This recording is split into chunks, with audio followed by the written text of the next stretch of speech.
Tere!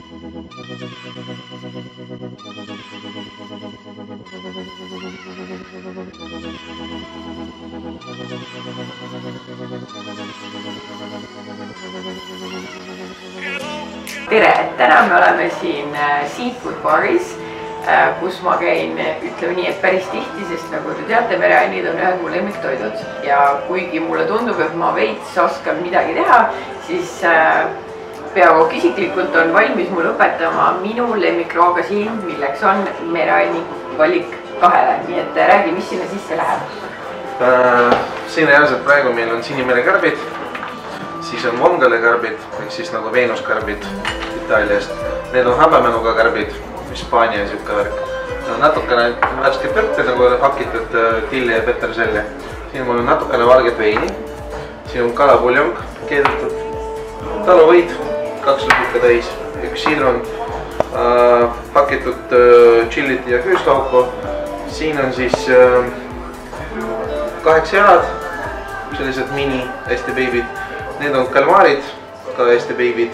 Siis on need langustiinid ja siis krevitid.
Yeah.